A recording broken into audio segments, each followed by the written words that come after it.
এই বছর আশুরা রোজা আমরা কখন রাখবো, সেটার উত্তর হলো আজ বাংলাদেশে এবং এ অঞ্চলে যেহেতু একদিন পরে চাঁদ দেখা যায় মিডিল ইস্টের তুলনায়, সো আমাদের এখানে আজ 8ই মুহররম। 8ই মুহররম যেহেতু আজকে সন্ধ্যার পর অর্থাৎ শুক্রবার সন্ধ্যার পরে 9ই মুহররম শুরু হয়ে যাবে। আর আশুরা রোজার মধ্যে সবচেয়ে উত্তম হলো 9 এবং 10ই মুহররম রোজা রাখা। 10 মুহররম আশুরার দিন, আশুরা মানেই হলো মুহররমের 10 তারিখ বা 10ম দিন, অতএব সেটা তো আছেই, সেটা আগামী রোববার মুহররমের 10 তারিখ হবে। শনিবার দিবাগত রাতে সারিকে আমরা মূল রোজা আশুরা রোজাটা রাখবো ইনশাআল্লাহ। আর সাথে 9 তারিখকে প্লাস করে রোজা রাখলে সেক্ষেত্রে আজকে দিবাগত রাতে আমাদেরকে সারি খেয়ে আগামীকালকে শনিবার রোজা রাখতে হবে, অর্থাৎ 9 এবং 10। তাহলে শুক্রবার দিবাগত রাত, আজ শুক্রবার দিবাগত রাতে আমরা সারি খেয়ে কালকে রোজা রাখবো ইনশাআল্লাহ।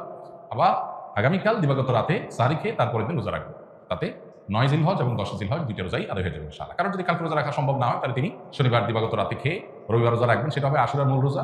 আর রবিবার দিবাগত রাতে সারি খেয়ে সোমবার তিনি রোজা রাখবেন, তাতে হবে আপনার 11 জিলহজের রোজা।